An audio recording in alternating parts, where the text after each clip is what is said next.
For the past 3 decades, America has been at the forefront of the tech revolution.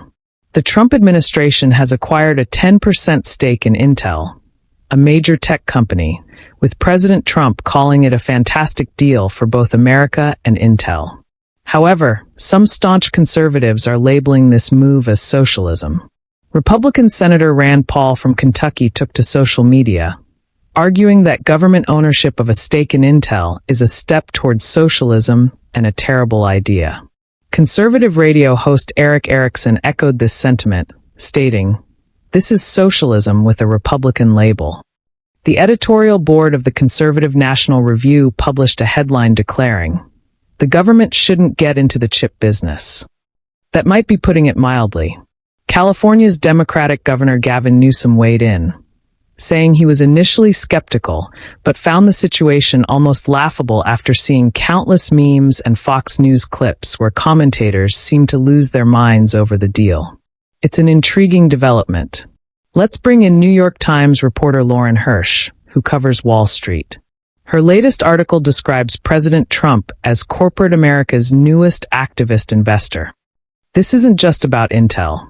We've seen similar moves with companies like Nvidia and others, where the president has pressured CEOs, publicly criticized them, and then struck deals. Tim Cook of Apple is just one example. The trend began to take shape with the acquisition of U.S. Steel, an iconic American company, by Japan's Nippon. During his campaign, President Trump opposed the deal, but ultimately allowed it to proceed with a key condition. The U.S. government took a stake in the company. Experts I spoke with said the stake didn't address any national security concerns tied to the deal.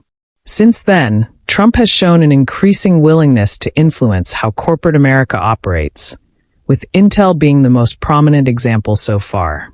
Sources suggest more such moves could be on the horizon. This is something we discussed last week. The president wants to be involved in everything, cutting deals, securing funds from allies, rivals, Ivy League schools, and tech companies. He's leveraging the unique power of the presidency to extract as much as possible. A 10% stake in Intel, a cornerstone of the tech revolution since the 1990s, is a prime example. The invisible hand of the market is looking pretty visible these days, especially from the White House. It's almost like, "Hey, Nvidia, want to sell chips to China? Fine, but we'll need a cut." As they say in Philadelphia, we need a piece of that action too.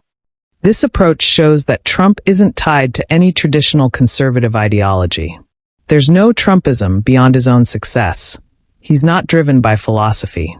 Yet, aside from Rand Paul, the response from elected officials has been deafeningly silent. Let's highlight that the real story isn't just Trump.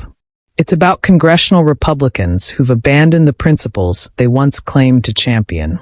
Since 2017, we've seen an exodus of Republicans from Congress, some by choice, others less so.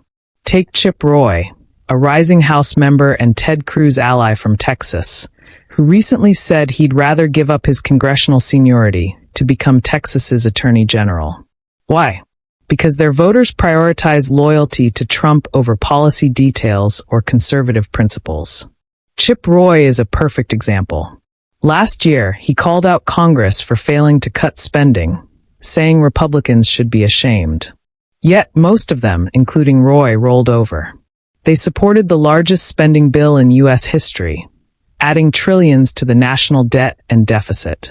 Faced with this, Roy and others like him are choosing to walk away rather than fight.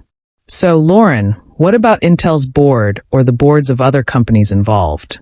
What's their take? The boards don't have much room to push back. President Trump wields significant influence, a carrot-and-stick approach. Intel had already received funds through the CHIPS Act under President Biden and planned to use them in a specific way. But after Trump publicly targeted Intel's CEO and demanded a stake in the company instead of cash, the board had little choice. My reporting suggests there's concern in the business community about how this unfolded. Companies that accepted CHIPS Act funds now feel vulnerable, worried they could be next. And quickly, before we wrap up, Jay Powell signaled a potential rate cut this week, something President Trump might be pleased about. Thank you, Lauren Hirsch, for joining us. Her latest piece is available in the New York Times.